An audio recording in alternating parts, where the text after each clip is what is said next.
Hello everyone, good morning. आज का session हम स्टार्ट कर रहे हैं बहुत ही ज़्यादा इम्पोर्टेंट पूछे जाने वाले क्वेश्चंस के लिए। ठीक है, जो 69 में आपको बार बार लगातार देखने को मिलता है। तो इस सेशन में आप बने रहें। ठीक है, और हम स्टार्ट करते हैं हमारा पहला क्वेश्चन। ठीक है, फर्स्ट क्वेश्चन की बात करेंगे तो unmet need for family planning refer to. तो मतलब सिंपल सी बात बोल रहा है, अगर हम इस क्वेश्चन को समझे यहाँ पे, तो जो एक फीमेल है वो क्या करना चाह रही है, कुछ समय के लिए क्या करना चाह रही है, वो प्रेगनेंसी को अवॉइड करना चाह रही है। क्या करना चाह रही है, इज अ प्रेगनेंसी को अवॉइड, क्या करना चाह रही है, वो प्रेगनेंसी को अवॉइड करना चाह रही है। तो उसके लिए बेनिफिट क्या रहेगा, तो यहाँ पे दिया गया है जो ऑप्शन जो थर्ड है। ठीक है, the human who want to delay and stop child bearing but not use any contraceptive. उसमें क्या बोलूंगा, आंसर आपका थर्ड नंबर आएगा। ठीक है, नेक्स्ट नेक्स्ट जो सबसे ज्यादा पूछे जाने वाला क्वेश्चन। ठीक है, पेशेंट से, पेशेंट बोल रहा है the news anchor is given to special secret message to is called. ठीक है, एक न्यूज एंकर है, is given secret message. Patient बोल रहा है कि एक न्यूज एंकर है जो उसे सीक्रेट मैसेज दे रहा है। ठीक है, तो यहां पे अगर हम ऑप्शन की बात करते हैं तो जो लास्ट ऑप्शन जो डी ऑप्शन है उसका इल्यूजन। तो इल्यूजन का मतलब क्या होता है, miss interpreted in real stimuli. क्या होता है आपका, miss interpretation in real stimuli. ठीक है, क्या होता है, miss interpretation is real stimuli. मतलब जो चीजें रियल में दिखाई दे रही है उसको क्या करना है आपका, मिस इंटरप्रिटेट करना है, या उसको दिखाई नहीं दे रहा, कुछ अलग तरीके से दिखाई दे रहा है, उसको मैं क्या बोलूंगा, आपका miss interpretation of real stimuli. से आपका एग्जांपल की बात करेंगे तो क्या आएगा, जैसे बोल सकते हैं जो रोप है उसको हम क्या बोल सकते हैं, आपका स्नेक। मतलब जो रॉड है या जो हम बोल सकते हैं रस्सियां हैं उसको हम लोग क्या समझ सकते हैं, आपका वो स्नैक समझ सकते हैं, क्या बोलते हैं आपका एल्यूजन के नाम से जानते हैं। एक है delusion of withdrawal. Delusion of withdrawal मतलब ये होता है कि इसमें जो पेशेंट है, ठीक है, पेशेंट सोचता है कि जो मैं सोच रहा हूं वो सामने वाला क्या कर रहा है, उसको विड्रॉल कर ले रहा है। क्या कर रहा है, उसको विड्रॉल कर, जो मैं चीजें थॉट में सोच रहा हूं वो सामने वाले ही क्या कर रहा है, वो थॉट को वो भी क्या कर रहा है, वो सोच रहा है। इसी को हम क्या बोलते हैं, थॉट विड्रॉल बोलते हैं। व्यक्ति को लगता है कि उसका जो सोचने समझना, जो समझ रहा है, जो सोच रहा है, उसको सामने वाला सेम चीजें ही सोच समझ रहा है, उसको हम लोग क्या बोलते हैं, थॉट विड्रॉल के नाम से जानते हैं। एक है आपका delusion of reference. Delusion of reference का मतलब ये होता है कि पेशेंट जो है वो भ्रम में रहता है कि, या ये बोल सकते हैं कि भ्रम के साथ साथ हम ये बोल सकते हैं कि वो भरोसा ये समझता है कि जो भी वो बोल रहा है, ठीक है, जो भी है वो सोच रहा है, वो पूरा पूरा कहाँ दिखाई दे रहा है, उसको लगता है टीवी में बोला जा रहा है, रेडियो में क्या दे रहा है आपको, साउंड में आपको सुनाई दे रहा है। ठीक है, ये क्या करता है, एक डेल्यूजन क्या करता है आपका, डेल्यूजन ऑफ रेफरेंस बोलते हैं। मतलब ये रहता है कि ये सोचता है कि जो मैं सोच रहा हूं, जो मैं समझ रहा हूं, वो क्या है, वो टीवी में दिखाई दे रहा है, टीवी वाला सेम चीजें बोल रहा है, रेडियो मेरे बारे में बात किया जाए तो क्या बोलते हैं, डेल्यूजन ऑफ रेफरेंस के नाम से चीज को जानते हैं। ठीक है, एक होता है आपका डेल्यूजन ऑफ, ये सॉरी, आपका एक होता है आपका थॉट ब्रॉडकास्टिंग। तो थॉट ब्रॉडकास्टिंग का मतलब क्या होता है, एक ऐसा बोल सकते हैं साइकोलॉजिकल सिम्टम है जिस सिम्टम में क्या पूरे तरीका से उसको विश्वास हो जाता है कि वो क्या करता है, दूसरे जो बोल रहे हैं वो उसके विचार को पढ़ा जा रहा है। मतलब जो वो मन में सोच रहा है उसी को क्या कर रहा है, सामने वाला भी सोच रहा है या सामने वाला बोल रहा है। मतलब क्या बोलते हैं, ब्रॉडकास्टिंग के नाम से चीज को जानते हैं। समझ में आया, तो याद रखना डेल्यूजन ऑफ रेफरेंस का मतलब क्या होता है, यहां लिखा हुआ है anchor is given special secret message to called. मतलब ये सोच रहा है कि जो एंकर है वो मुझे कुछ सीक्रेट दे रहा है, मतलब मेरे बारे में बात कर रहा है, मुझे कुछ सीक्रेट दे रहा है, उसको क्या बोलते हैं, ऐसा डेल्यूजन ऑफ रेफरेंस के नाम से जानते हैं। समझ में आया, ठीक है, चलो नेक्स्ट क्वेश्चन। ठीक, population exploration in India in consider to have occur during which period, ठीक है। पॉपुलेशन एक्सप्लोरेशन इन इंडिया कौन से पीरियड में देखने को मिला था? तो ये चीज देखने को मिला था कब अपने को? हमको देखने को मिला था आपका 1951 टू 1981। क्या देखने को मिला था आपका? 1951 टू 1981 में आपको चीज देखने को मिला था, पॉपुलेशन एक्सप्लोरेशन इन इंडिया, ठीक है। समझ में आया? चलो next, change in contraceptive prevalence rate for any method in India, ठीक है। तो इसका जो रेट रहेगा क्या रहता है आपका? नॉर्मल इसके अंदर रहेगा हमारा ऑप्शन सी रहेगा 54 टू 67% आपको ये रेट देखने को मिलता है। कॉन्ट्रासेप्टिव प्रेवलेंस रेट जो अभी इंडिया का चल रहा है, ठीक है। चलो नेक्स्ट नेक्स्ट क्वेश्चन है, बहुत इंपॉर्टेंट क्वेश्चन है, ठीक है। इस क्वेश्चन में क्या बोला जा रहा है आपको कि भैया a patient admitted hospital with lower limb cast, but this is wet by water. What is the correct method for drying cast? ठीक है, एक पेशेंट है जो हॉस्पिटल में एडमिट हुआ है जिसका लोअर लिम्ब में कास्ट लगा हुआ है, ठीक है। वो क्या हो चुका है? वो वाटर से हल्का सा वो गीला हो चुका है। तो इसमें से बेस्ट मेथड कौन सा होगा उसको क्या करने के लिए? ड्राई करने के लिए। तो फर्स्ट ऑप्शन बोल रहा है कि use heat air dryer, use heat air dryer. दूसरा बोल रहा है expose to sunlight for 20 to 30 minute, use hair dryer with cool air, do nothing just observe. आपको कुछ नहीं करना है, आपको क्या करना है? ऑब्जर्व करना है, ठीक है। तो यहाँ पे हम कुछ पॉइंट और देख लेते हैं जो आपका इंपॉर्टेंट है, आईएमपी पॉइंट है, ठीक है। तो पहला पॉइंट याद रखना कि जब भी हम क्या करेंगे आपका प्लास्टर ऑफ पेरिस कास्ट हम लगाएंगे, तो अगर आपको क्या करना है, वो कास्ट जो है आपका गीला है, तो गीले कास्ट को क्या करने के लिए आपका ड्राई करने के लिए हम क्या करते हैं आपका 24 to 72 आवर्स क्या कहते हैं आपका टाइम लेते हैं। किसके लिए? आपका नॉर्मल कास्ट के लिए। किसके लिए? आपका नॉर्मल कास्ट, ठीक है। अगर यहीं पे मैं बात करूं, अगर आपका सिंथेटिक कास्ट अगर है, क्या बोल सकते उसको लोग यहाँ पे? Synthetic cast. अगर सिंथेटिक कास्ट अगर आप लगा रहे हो पेशेंट के अंदर, तो उसको ड्राई करने के लिए क्या लगता है आपका? 20 मिनट लगता है आपका 20 मिनट का टाइम हम क्या लेते हैं आपका? ड्राई करने के लिए हम लेते हैं सिंथेटिक कास्ट को। तीसरा अगर मैं पॉइंट की बात करूं तो हमेशा याद रखना कि एक्सट्रीमिटीज जो रहते हैं हमेशा क्या करना है आपको? Above the heart level. क्या रखना है आपको? Above the heart level. क्या रखना है आपको? Above the heart level extremities को रखना है, ठीक है। चौथा पॉइंट याद रखना, ठीक, जब भी कास्ट की अगर हम बात करेंगे तो कास्ट को ड्राई करने के लिए क्या करने के लिए? कास्ट को क्या करने के लिए? ड्राई करने के लिए क्या करना है आपको? यूज करना है क्या आपका? Hair dryer with cool air. क्या करना है आपको? हेयर ड्रायर यूज करना है। किस लिए? आपका कूल एयर करने के लिए। ये ध्यान रख लेना, ठीक है। तीसरा चीज है, और एक याद रखना आपका पांचवा चीज, ठीक है।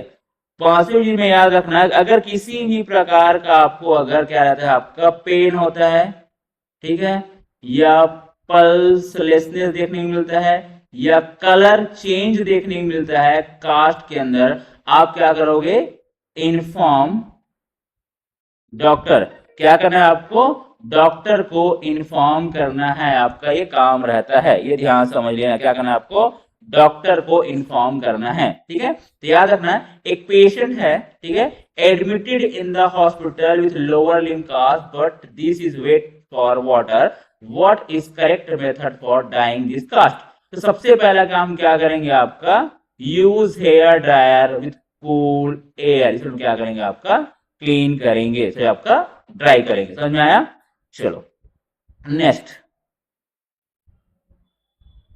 What is the complication of abrupt to stop total parenteral nutrition? ठीक है, अगर ये बोलना चाह रहा है अगर हम क्या कर सडनली क्या करना है आपका, सडनली हम क्या कर रहे हैं स्टॉप कर दे रहे हैं किसको, हम टोटल पेरेंटल न्यूट्रिशन को, तो क्या चीज अपने को कॉम्प्लिकेशन देखने को मिलेगा? तो क्या आपने देखने मिलेगा कॉम्प्लिकेशन हमको यहाँ पे हाइपोग्लाइसीमिया आपको देखने को मिलेगा। रीजन क्या हो सकता है कि जब क्या कर रहे हो आप टीपीएन हम स्टार्ट करते हैं, ठीक है, तो टीपीएन को किसमें दिया जाता है, याद रखना सेंट्रल लाइन से, क्या आपका सेंट्रल लाइन से हम क्या करते हैं स्टार्ट करते हैं टीपीएन को। रीजन क्या रहता है, ये कॉन्सेंट्रेटेड रहते हैं, ज्यादा क्या रहेगा आपका ये कॉन्सेंट्रेशन रहेगा मोर देन 10% से ज्यादा रहेगा आपका, मोर देन 10% आपका ये कॉन्सेंट्रेशन आपको देखने को मिल जाएगा। समझ में आया? ठीक है,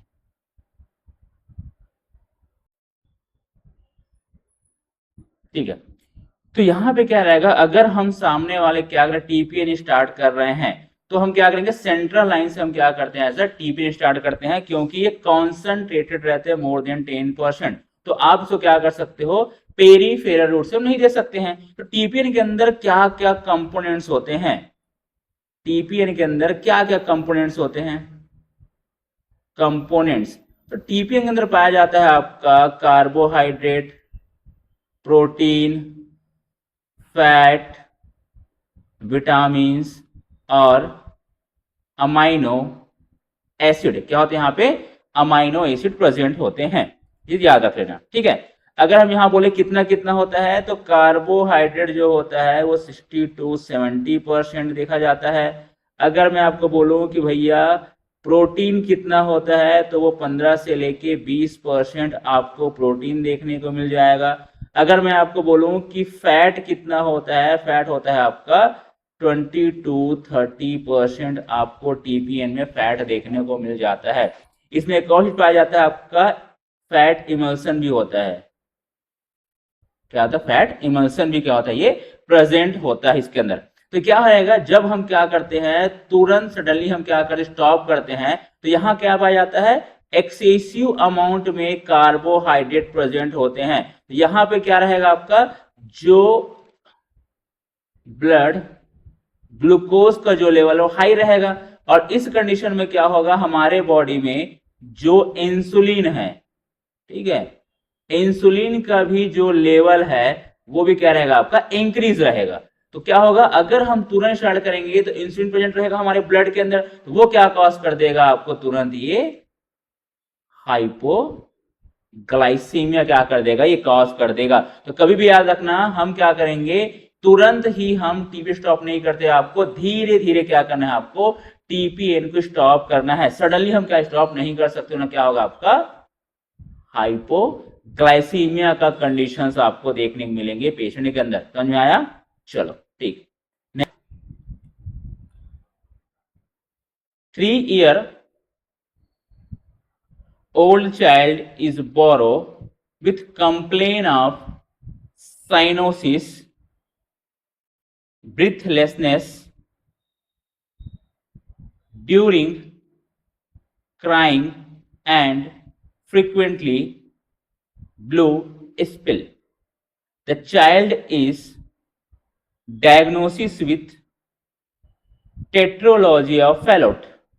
During this episode, the children is often seen assume a squatting position, which relief symptom.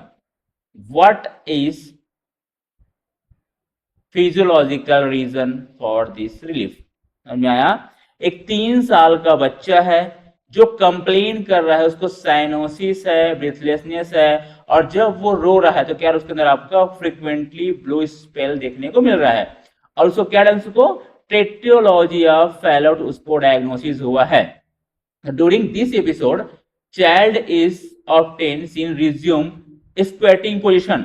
और दिस एपिसोड में हम क्या कर रहे हैं, बच्चों को क्या दे रहे हैं, इसको स्क्वेटिंग पोजिशन दे रहे हैं। तो which relief symptom, what is the physiological reason, ये सिम्टम जब रिलीव हो रहा है तो कौन सा फिजियोलॉजिकल रीजन यहाँ पे रिलीव करवा रहा है। तो याद रखना, देखो सबसे पहले देख लो ये TOF, टेट्रोलॉजी ऑफ फैलोट, ये क्या होती है, साइनोटिक हार्ट डिजीज है। क्या ये साइनोटिक हार्ट डिजीज, क्या है आपका एक साइनोटिक हार्ट डिजीज है, जिसमें क्या इंक्लूड करते हैं 4 डिजीज का या 4 डिफेक्ट। डिफेक्ट क्या है आपका, कॉम्बिनेशन है। क्या है आपके यहाँ पे 4 डिफेक्ट का यहाँ पे कॉम्बिनेशन है।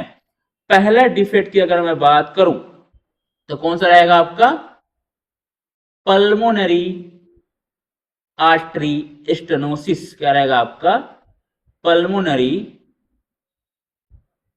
आर्टरी स्टेनोसिस, पहला डिजीज। दूसरा डिजीज है राइट वेंट्रिकल हाइपरट्रॉफी। क्या रहेगा आपका ये राइट वेंट्रिकल हाइपरट्रॉफी। और तीसरे की अगर हम बात करेंगे, ठीक है, तो इसका जो रहेगा वो क्या रहेगा, तीसरा क्या हमारा, राइट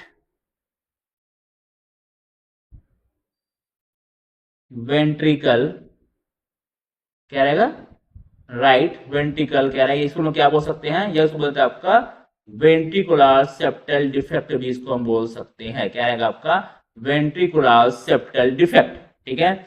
और चौथे की बात करेंगे तो क्या होगा, over riding of aorta, over riding of aorta, क्या मिलेगा आपका ये ओवर राइडिंग ऑफ एरोटा। तो TF जो होता है वो 4 डिजिट से मिलकर बनता है, ये चारों जो रहेंगे वो सीक्वेंसेस पे काम करते हैं, ये ध्यान समझ लेना, ठीक है।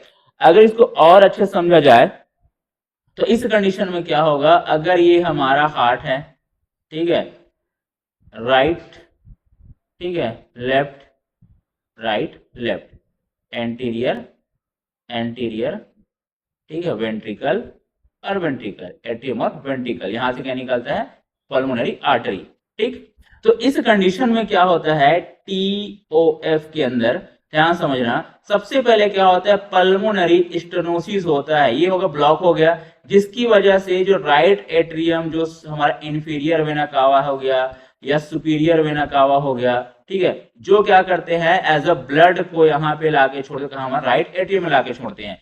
तो यहाँ पे क्या होने वाला है कि जब ब्लड क्या होगा, यहाँ पे आएगा राइट एट्रियम में, उसको क्या आएगा, यहाँ पे क्या पाया जाता है आपका, पल्मोनरी वॉल पाया जाता है। कौन सा वॉल बोलेंगे इसको, ट्राइकस्पिड वॉल के नाम से जानते हैं। अब ये वॉल ओपन होता है, ब्लड कहाँ पे हमारा, वो राइट वेंट्रिकल्स पे आता है। तो यहाँ पे क्या होने वाला है कि जब ब्लड आएगा यहाँ आएगा, अब क्या होगा, इसको कहाँ जाना, हमारे लंग्स में जाना है, कहाँ जाना, इसको हमारे लंग्स के पास जाना है। तो अब यहाँ पे क्या होगा, जब पल्मोनरी आर्टरी यहाँ ब्लॉक हो जाएगा तो ब्लड क्या होगा, भरता चला जाएगा, और जब ब्लड यहाँ भर जाएगा तो क्या होगा, यहाँ पे इस एरिया में क्या हो जाएगा आपका, स्वेलिंग हो जाएगा, हाइपरट्रॉफी हो जाएगा। अब हाइपरट्रॉफी हो जाएगा, क्या होगा, प्रेशर क्या हो जाएगा आपका, इस एरिया में क्या हो गया आपका, वेंट्रिकुलर सेप्टल डिफेक्ट आपको देखने को मिल जाएगा। तो क्या होगा, जो ब्लड का शंटिंग हो जाएगा, वो राइट से लेफ्ट में क्या हो जाएगा, वो शंटिंग करना चालू, कौन सा ब्लड करेगा, ये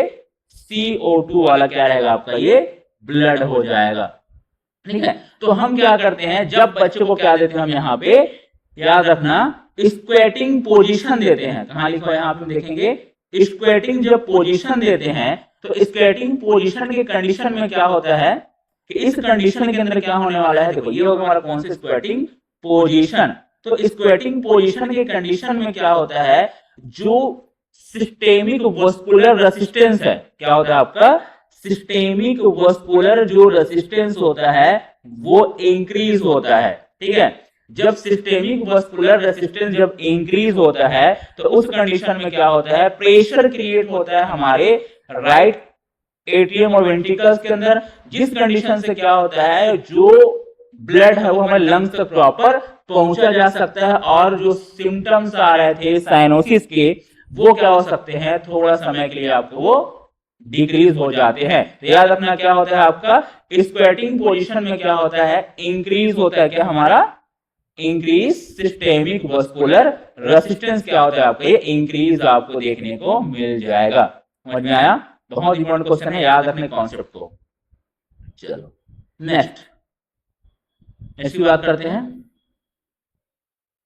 A 40-year-old patient present with shortness of breath on examination,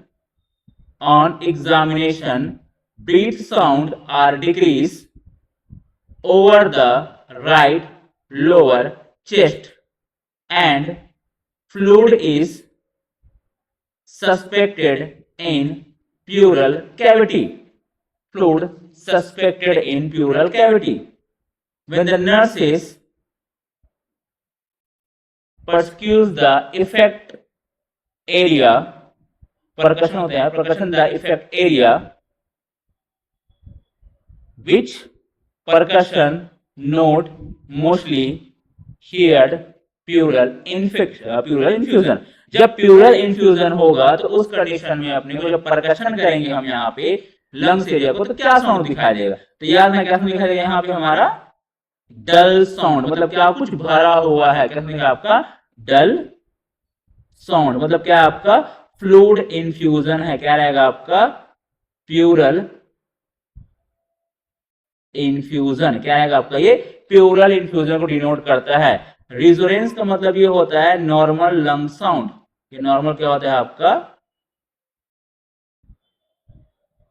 lung sound, ठीक है। हाइपर रिजोनेंट का मतलब ये रहता है कि इसका मीनिंग ये हो जाता है कि एक्सेसिव अमाउंट में एयर का फंसना लंग्स में, एक्सेसिव अमाउंट एयर ट्रैप्ड, क्या करता है वो एक्सेसिव अमाउंट में एयर जो है वो लंग्स में ट्रैप हो गया है, इसको ये डिनोट करता है। टिम्पैनिक का मतलब होता है खाली, क्या उसका मतलब होता है आपका एम्प्टी, मतलब होता है आपका क्या रहेगा आपका खाली, मतलब क्या रहेगा आपका खाली रहता है। यहां पे क्या रहेगा जब प्यूरल इन्फ्यूजन होता है तो उस कंडीशन में क्या होता है यहाँ पे आपका डल साउंड आपको देखने को मिलेगा, मतलब क्या रहेगा जो साउंड है वो क्या रहेगा आपका डल सुनाई देगा। समझ में आया? ठीक है, चलो नेक्स्ट 3-year-old चाइल्ड, नेक्स्ट पढ़ते हैं।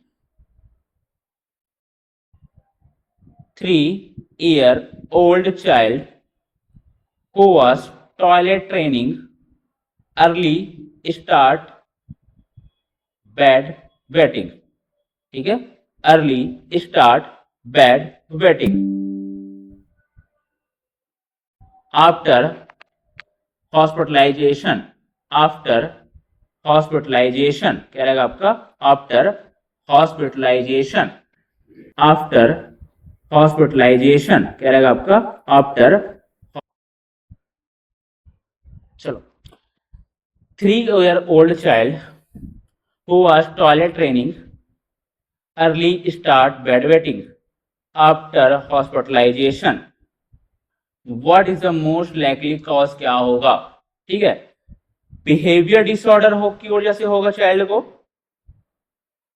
डेवलपमेंटल डिसऑर्डर की वजह से होगा, या न्यूरोलॉजिकल डैमेज की वजह से होगा, या रिग्रेशन ड्यू टू स्ट्रेस की वजह से होगा। याद रखना जो 3-year चाइल्ड जो है, ठीक है, जो 3-year चिल्ड्रन जो है, ठीक है, उसका जो टॉयलेट ट्रेनिंग जो होता है वो स्टार्ट हो जाता है आपका, ठीक है, नाइट ट्रेनिंग जो होता है आपका वो 3 ईयर में स्टार्ट हो गया रहता है, ठीक है। तो बेड वेटिंग आफ्टर हॉस्पिटलाइजेशन का मीन्स ये रहता है कि वो डिपेंड किस में हो जाता है, वो स्ट्रेस पे, किस पे, वो स्ट्रेसफुल जो कंडीशंस है उस कंडीशन को क्या करता है, वो उस कंडीशन में क्या रहता है आपको ये चीज देखने को मिलता है। देखो रिग्रेशन का मतलब वो क्या होता है आपका कि वो क्या रहता है अर्ली चाइल्डहुड में क्या करता है वो अपने आप को कन्वर्ट कर लेता है स्ट्रेस की वजह से। क्या होता है रिग्रेशन मीन्स ये होता है रिग्रेशन, ठीक है।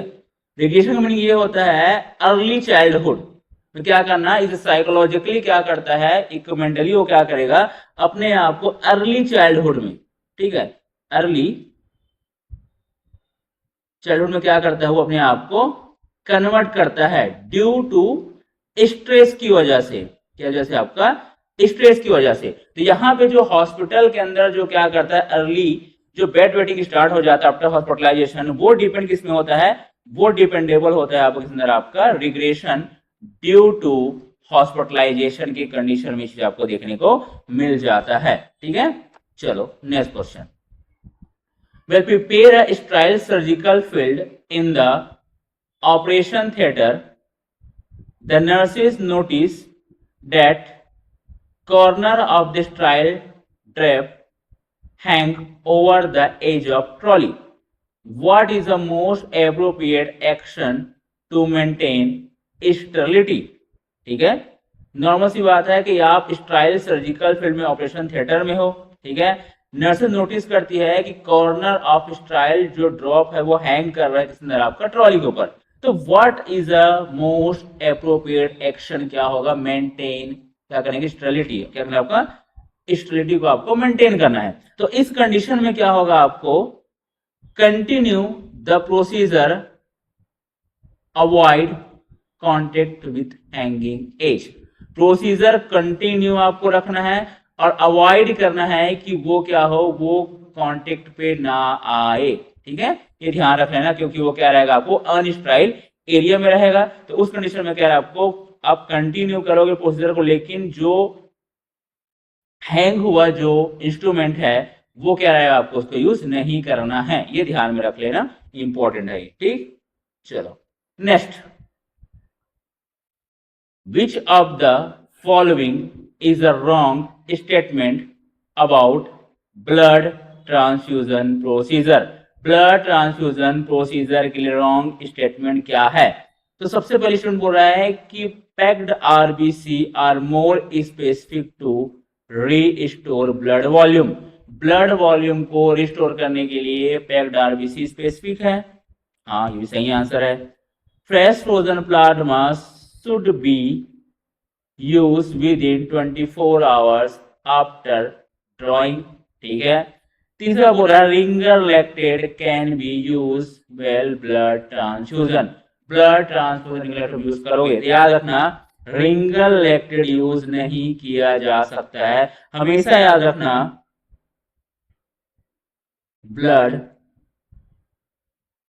ट्रांसफ्यूजन कंडीशन में क्या करते हैं, एनएस यूज किया जाता है, एनएस ही हम क्या करते हैं, एज अ यूज करते हैं, याद रखना क्या यूज करते हैं, आपका एनएस यूज करते हैं, हम यहाँ पे रिंगल लैक्टेट यूज नहीं करते हैं। अच्छा, रिंगल लैक्टेट यूज क्यों नहीं किया जाता है, रीजन ये होता है कि ये क्या हो, इसका मेटाबॉलिज्म कहाँ पे होता है, आपका लीवर इसका मेटाबोलाइज करता है, ठीक है। तो हम यहाँ पे एनएस ही इसका यूज करते हैं, ठीक।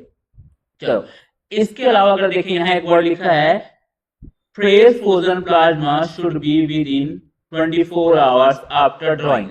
ड्राइंग मतलब ये होता है कि जब आप ब्लड बैंक से लेके आते हो तो ये क्या रहता है, आपका फ्रोजन फॉर्म में होता है, ठीक है। और फ्रोजन फॉर्म से क्या होना है, इसको जब ये लिक्विड जब फॉर्म में ये कन्वर्ट होता है, ठीक है, उसी को हम क्या बोलते हैं, ड्राइंग बोलते हैं। तो यहाँ पे क्या रहेगा, उस पर क्या यहाँ पे आपको यूज करना रहता है, ठीक है। चलो और अगर हम बात करेंगे इसके अलावा और भी क्या चीजें हमको ब्लड में चीजों में आपको देखना चाहिए, ब्लड में आपको क्या चीज आप देख सकते हो, ठीक है। तो कुछ इंपॉर्टेंट जो चीजें हैं जो आपको ध्यान से ये समझना है, एक मैं आपको चार्ट बना के समझाता हूँ कि आपको और क्या क्या चीज इसके अंदर आपको इंपॉर्टेंट है ब्लड के अंदर, जो हर बार आपको ऐसा नौशट पे देखने को मिल जाएगा, ठीक है। तो इस कंडीशन के अंदर हम बात करेंगे, ठीक है। तो सबसे पहले देखते हैं ब्लड कंपोनेंट, ठीक है, क्या रहेगा पहला पॉइंट, ब्लड कंपोनेंट, ठीक है। जैसे ब्लड कंपोनेंट हो गया। दूसरा अगर मैं देखूं कि भैया इसका वॉल्यूम कितना होगा, ठीक है, वॉल्यूम। तीसरा अगर मैं बात करूं, ये हो गया दूसरा। तीसरा अगर मैं बात करूं तो अगर मैं देखना चाहूंगा यहाँ पे क्या आपका टेम्परेचर, ठीक है। टेम्परेचर, ठीक है, टेम्परेचर कितना मेंटेन होना चाहिए। अगर चौथे की अगर बात करूं तो मैं इसको देखूंगा इसका लाइफ कितना होता है, सेल्फ लाइफ, सेल्फ लाइफ।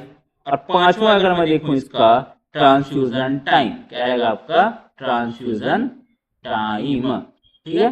ये चार चीज हम यहाँ पे क्या है आपका देखने वाले हैं, ठीक।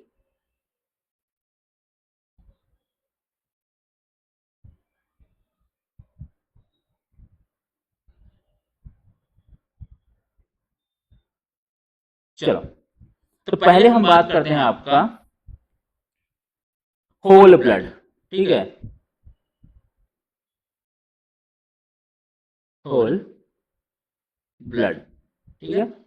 होल ब्लड का अगर वॉल्यूम की बात करेंगे तो वो कितना रहता है आपका 450 प्लस 45 ml, ठीक है। ट्रांसफ्यूजन जो टाइम रहता है वो रहता है 16 सेल्सियस। सेल्फ लाइफ कितना रहता है आपका 35 टू 40 2 डेज। ट्रांसफ्यूजन टाइम जो होता है 2 to 4 आवर्स, याद रखना बहुत बार पूछा गया है, ठीक है। नेक्स्ट ये होल ब्लड की बात करेंगे। नेक्स्ट हम बात करते हैं आपका पीआरबीसी का, पीआरबीसी। तो पीआरबीसी अगर हम वॉल्यूम की बात करेंगे तो 250 टू 350 ml देखने को मिलेगा आपको। टेम्परेचर सेम रहेगा 16 सेल्सियस, ठीक है। सेल्फ लाइफ जो रहेगा वो कितना रहेगा आपका same 35 to 42 years, sorry days रहेगा, ये डे है, ठीक है। और अगर हम बात करें ट्रांसफ्यूजन जो टाइम रहेगा वो कितना रहेगा, वो सेम रहेगा आपका 2 to 4 आवर्स, कितना रहेगा आपका 2 to 4 आवर्स आपको देखने को मिल जाएगा। अगर नेक्स्ट हम बात करते हैं यहाँ पे आपका प्लेटलेट, ठीक है, क्या आपका प्लेटलेट। प्लेटलेट की बात करेंगे तो प्लेटलेट जो होता है उसका वॉल्यूम होता है 50 टू 70, कितना रहेगा आपका 50 टू 70, इसको क्या बोलते हैं, इसको बोलते हैं एस डी पी। अगर हम बात करें आर डी पी का तो वो कितना रहता है 180 टू 200 ml, क्या रहेगा आपका 180 टू 200 ml आपको देखने को मिल जाएगा। ट्रांसफ्यूजन जो टाइम होता है वो होता है आपका 20 टू 24 सेल्सियस, मतलब रूम टेम्परेचर की बात कर रहा है, ठीक है। कितने सेल्फ लाइफ होता है 5 टू 7th डे, क्या रहेगा आपका 5 से लेके 7 दिन का सेल्फ लाइफ होता है, ये ध्यान रख लेना। कितने मिनट में ट्रांसफ्यूजन करना है 20 से लेके 30 मिनट, क्या करना है आपको 20 से लेके 30 मिनट में क्या करना है उसको ट्रांसफ्यूज कर देना है। नेक्स्ट अगर हम बात करेंगे यहाँ पे प्लाज्मा का, ठीक है, हम यहाँ बात करते हैं आपका प्लाज्मा।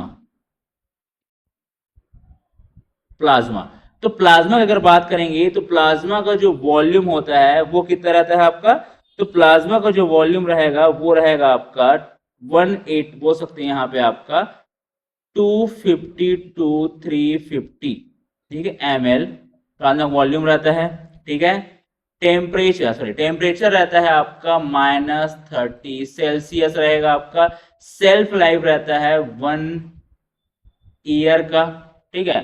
और ट्रांसफ्यूजन टाइम जो होता है डिपेंडेबल होता है, डिपेंडेबल। किस पर डिपेंडेबल रहता है आपको, इसके दो टाइप होते हैं, प्लाज्मा के रहते हैं दो टाइप। एक होता है आपका फ्रेश फ्रोजन प्लाज्मा, ठीक है, और दूसरा होता है आपका क्रायोसिपेट, क्या होता है इसके अंदर आपका क्रायोसिपेट आपको देखने को मिलता है, क्रायोसिपेट जिसको बोलते हैं,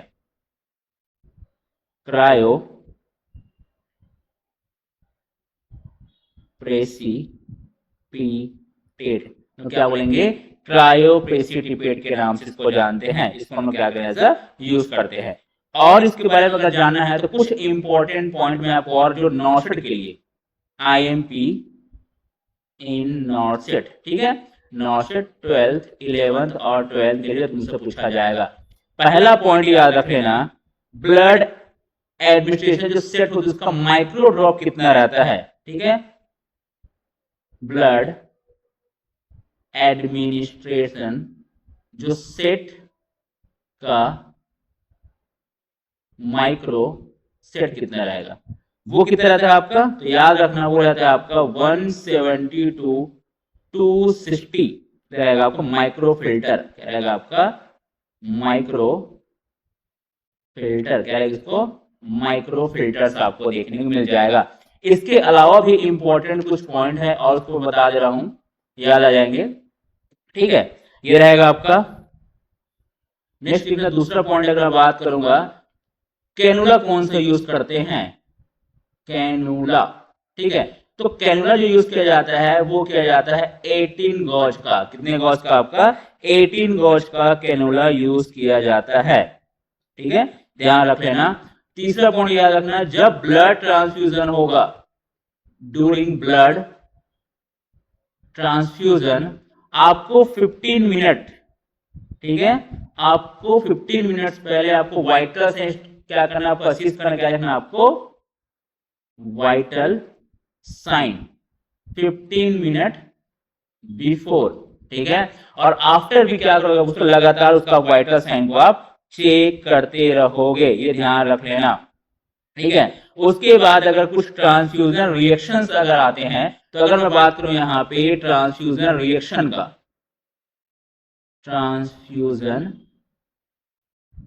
रिएक्शन, तो ट्रांसफ्यूजन रिएक्शन में जो सबसे पहला रिएक्शन आता है वो होता है आपका acute haemolysis reaction, acute haemolysis. दूसरा रिएक्शन की अगर मैं बात करूंगा तो आपको देखने को मिलेगा febrile non haemolytic, febrile non haemolytic, ये रिएक्शन देखने मिल जाएगा।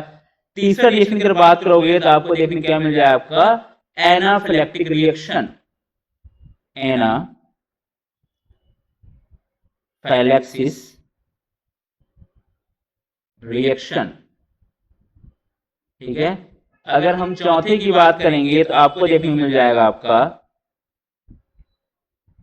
ठीक है, और भी रिएक्शंस को जैसे कि आप देखने मिलेगा आपको हाइपर कैलेमिया, ये देखने मिलेगा कॉम्प्लिकेशन के अंदर आपका, और आपको देखने मिलेगा पांच नंबर आपको हाइपोकैल्सीमिया, ठीक है, कैल्सीमिया, और देखने मिल जाएगा सर्कुलेटरी ओवरलोड, सर्कुलेटरी ओवरलोड, ठीक है। ये सब एज अ ट्रांसफ्यूजन रिएक्शंस आपको देखने को मिल जाएंगे। तो जब भी याद रखना, हमेशा याद रखना, जो कॉम्पिटिटिव बोल सकते हैं आपका सबसे इंपॉर्टेंट जो हम यूज करते हैं एनएस किया जाता है, वो एनएस ही यूज किया जाता है एज अ फ्लश करने के लिए ब्लड को। और कभी ब्लड जो है उसको किसी प्रकार का ड्रग या किसी को एडमिनिस्टर्ड नहीं करते हैं, ये बहुत ज्यादा इंपॉर्टेंट, तो ध्यान रख लेना, बार बार आपका एज अ क्वेश्चन में पूछा गया है, ठीक है। चलो नेक्स्ट क्वेश्चन,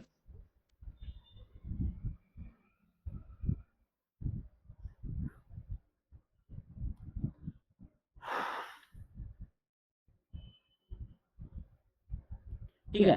नेक्स्ट दिखा गया यहाँ पे, which of the follow is key sign of alcohol withdrawal that indicate progressive delirium tremens, key sign of alcohol withdrawal जो इंडिकेट करता है क्या, डिलेरियम ट्रेमर्स को, तो कितना क्या आएगा आपका डिलेरियम एंड ट्रेमर्स को क्या इंडिकेट करता है। उससे पहले ये जान लो अल्कोहल विड्रॉल सिम्टम्स में क्या क्या चीजें आपको और देखने को मिलेगा, ठीक है।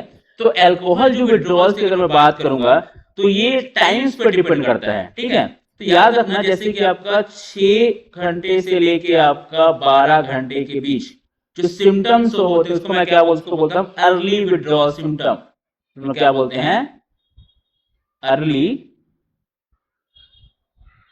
विड्रॉल सिम्टम, क्या था आपका अर्ली विड्रॉल सिम्टम, जिसमें क्या सिम्टम्स आपको देखने को मिलता है, आपको देखने को मिलेगा नोजिया वॉमिटिंग, आपको देखने मिलेगा आपको नोजिया वॉमिटिंग, ठीक है, आपको स्वेटिंग, नोजिया वॉमिटिंग स्वेटिंग, और आपको देखने मिलेगा क्या आपका हो सकता है आप कह रहा है आपका एंजाइटी भी फील हो आपको, एंजाइटी, ठीक है। तो अर्ली जो सिम्टम्स होते हैं वो अगर 6 से 12 घंटे के बीच का है तो उनको अर्ली विड्रॉल सिम्टम बोलते हैं। जिस सिम्टम में क्या मिलेगा आपको, नोजिया, वॉमिटिंग, स्वेटिंग और एंजाइटी आपको देखने को मिलेगा, ठीक है। नेक्स्ट अगर हम बात करेंगे इसके अंदर और क्या जो इंक्लूड होता है हम उसको देख सकते हैं। तो ये तो 6 घंटे की बात। अगर हम बात करेंगे 12 से लेके 24 आवर, 12 to 24 आवर्स की हम बात करते हैं, ठीक है। तो 12 to 24 आवर्स की हम बात करेंगे तो इस कंडीशन में क्या दिखाई देगा आपको, इसको हम क्या बोलते हैं, आपका alcohol hallucination. Alcohol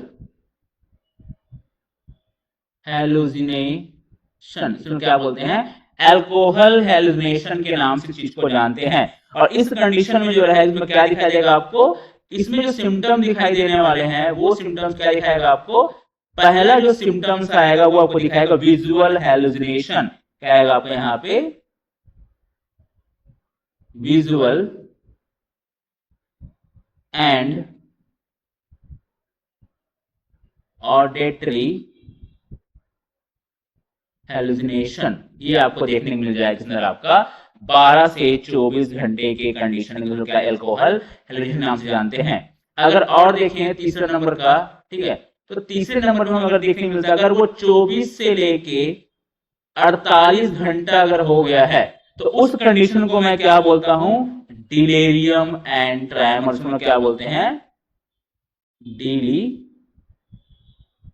delirium and tremors में क्या बोलते हैं, डिलेरियम एंड ट्रेमर्स के नाम से चीजों को जानते हैं। ये ध्यान रख लेना, ये आपको देखने को मिल जाता है तो वो 24 से 1.5 घंटे के बाद। अगर हम लास्ट की बात करते हैं तो वो होता है कौन सा आपका, 3 अपने चौथा देखेंगे 3 to 7 डेज की बात करते हैं, आपका 3 to 7 डे। तो इसमें क्या रहेगा आपको देखने को मिलेगा, इसमें बोलते हैं आपका रिकवरी फेज, रिकवरी फेज बोलते हैं, ठीक है। इसमें क्या रहेगा आपका, प्रॉपर पेशेंट स्लीप करेगा, सोएगा, एंजाइटी फ्री हो जाएगा, कोई दिक्कत आपको देखने को नहीं मिलेगा। तो यहाँ अगर हम बात करेंगे तो इस कंडीशन में जब एल्कोहल विड्रॉल होगा तो वो प्रोग्रेसिव डिलीरियम जो ट्रेमर दिखाई देगा, वो ट्रेमर सिम्टम्स क्या दिखाई देंगे, ट्रेमर, एजिटेशन, कंफ्यूजन और हेलुसिनेशन। ये आपको 4 सिम्टम्स आपको डिलीरियम और ट्रेमर के स्टेज में आपको देखने को मिल जाता है। अगर और इस चीज को अगर अच्छे से ध्यान अगर रखोगे, ठीक है, अगर ट्रिक बनाया जाएगा तो ट्रिक अगर याद कर सकते हो, 6 दूनी 12, 12 दूनी 24 और 24 दूनी 48, ठीक है। ये ट्रिक मान के 6 को हम क्या बोलेंगे इसके अंदर आपका सेक, क्या बोलते हैं आपका सेक बोलेंगे। 12 को हम क्या बोलेंगे यहाँ पे, हेलुसिनेशन के नाम से जानेंगे, इसमें देखने को मिलता है। 24 देखने को मिलता है आपको सीजर देखने को मिलता है, ठीक है। और 48 घंटे में क्या आपको देखने को मिलता है, आपको डिलेरियम एंड ट्रेमर्स आपको देखने को मिलता है, डी और टी आपको देखने को मिल जाता है। अगर हम बात करेंगे मैनेजमेंट का तो मैनेजमेंट में याद रखना पहला पॉइंट सबसे इंपॉर्टेंट है, क्या, टोटल स्टॉप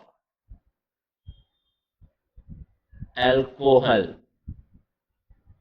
इनटेक। क्या करना है आपको, टोटल स्टॉप करना है एल्कोहल इनटेक। या दूसरा हम कर सकते हैं ए और ए ग्रुप, ठीक है।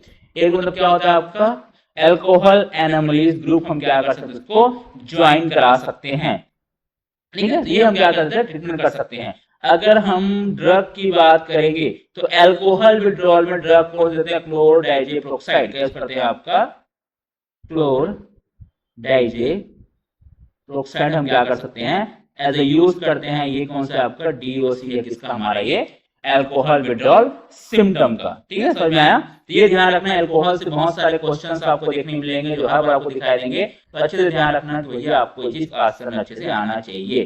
चलो नेक्स्ट क्वेश्चन, ठीक। Well, insert a NG tube, which is the correct method to measure appropriate length of tube. NG tube दोगे तो लेंथ कौन सा रहेगा, तो याद रखना क्या रहेगा, tip of the nose to earlobe to G5 process. यहां तक हम क्या करते हैं, इन चीजों को नापते हैं कि आपका टिप ऑफ नोज ईयरलोब और ईयरलोब से क्या रहेगा जीफी स्टर्न तक हम क्या करते हैं, इसको यूज करते हैं। ठीक है, आपको मेजरमेंट किया जाता है। बेसिक क्वेश्चन ध्यान रखना। Next, a child with asthma is being, देखते हैं नेक्स्ट के अंदर हम, child with asthma, a child with asthma is being taught how to use a meter dose inhaler, MDI की बात कर रहा है। During the demonstration, the child explained the step the follow. Which step made by the child should nurse correct? कौन सी इसमें से correct है? ठीक है, फर्स्ट ऑप्शन बोल रहा है I push the canister at the end of expiration. ठीक है, जब एक्सपीरेशन, जब हम जो सांस अगर छोड़ देंगे उसके बाद पुश करना है, या hold the breath 3 to 4 second after inhaler, inhale करने के बाद हम 3 से 4 सेकेंड तक ब्रीथ को होल्ड करके रखेंगे। ठीक है, या तीसरा बोल रहा है hold my breath 20 to 30 second after inhale, inhale करने के बाद 20 से 30 सेकेंड तक आपको इनहेल करना है, या press the canister it will I am inhaling. ठीक है, यहां ध्यान रखना आईएमपी कुछ पॉइंट जो आपको याद रखना है। ठीक है, पॉइंट जो इंपॉर्टेंट है। पहला पॉइंट याद रखना, जब भी बात आएगा आप होल्ड कब तक, कितने इंच पे माउथ पे होल्ड करते हैं, होल्ड इन माउथ, माउथ के में कितने इंच तक होल्ड किया जाता है, याद रखना 1 से 2 इंच। 1 से 2 इंच हम क्या कर सकते हैं, एज अ होल्ड करके रखते हैं माउथ के ऊपर। याद रखना, बहुत इंपॉर्टेंट क्वेश्चन पूछा गया है।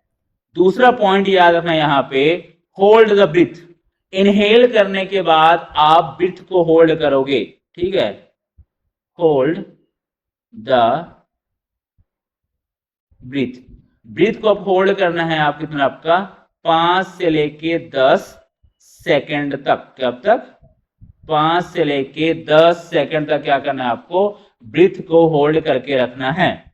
ठीक है, तीसरा याद रखना, 2 डोज के बाद 2 डोज के बाद आपको, ठीक है, 2 डोज के लिए, ठीक है, 2 डोज के लिए आपको, अगर 2 डोज आपको देना है तो उस समय क्या करना है, आपको होल्ड करना है। ठीक है, 1 to 5 मिनट। सेकेंड डोज के लिए आपको 1 से लेके 5 मिनट तक आपको वेट करना है। ठीक, फोर्थ पॉइंट। ठीक है, फोर्थ पॉइंट आपको क्या करना है, आपको इसको वॉश करना है। जो आपको क्या रहेगा, मीटर डोज इनहेलर जो ड्रग है उसको आप वॉश करोगे।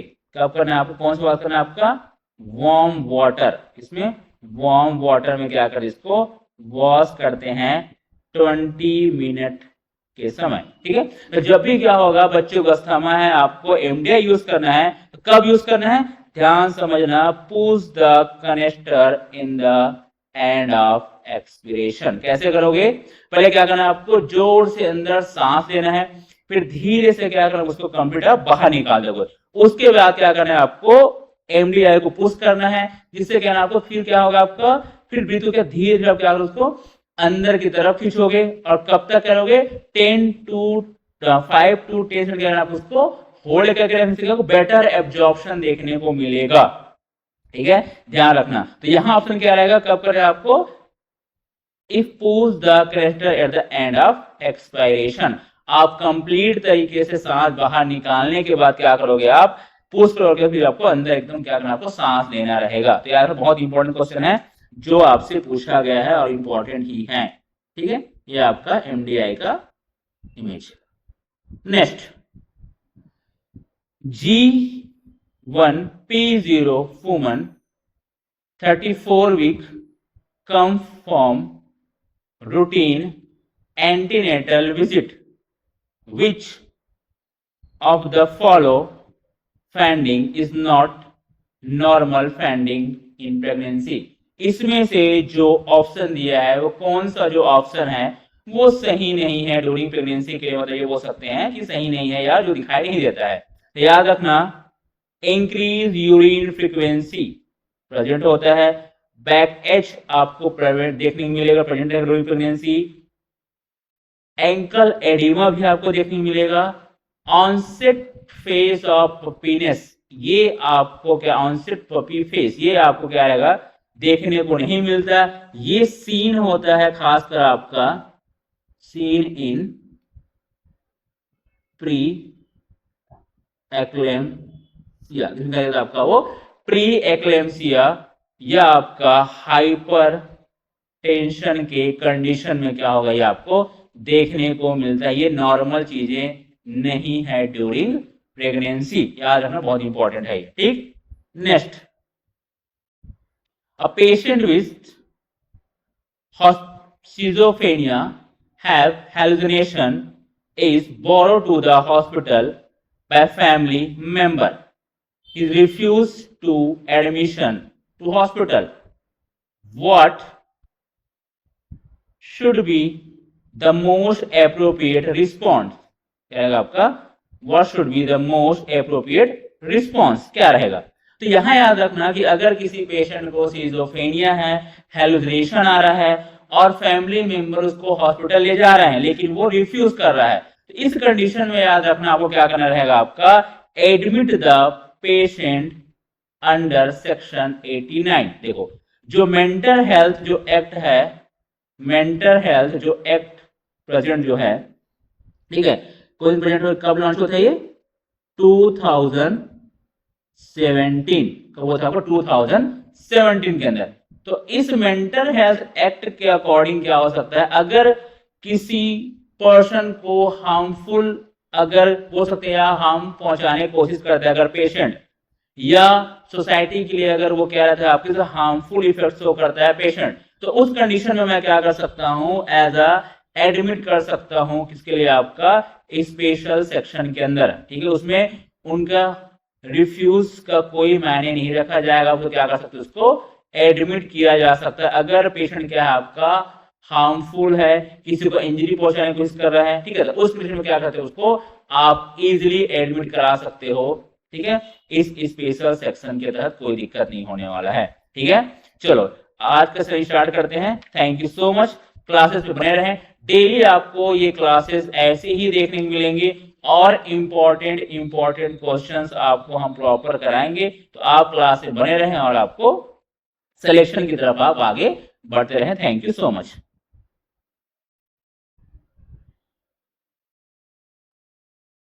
लर्निंग पसंद आ रही है? अभी हमारे चैनल को सपोर्ट कीजिए, सब्सक्राइब बटन दबाइए, नर्सिंग एग्जाम्स की हर अब सबसे पहले पाइए। आपको अगला टॉपिक किस पर चाहिए, बेल आइकन प्रेसिंग करना ना भूले पे।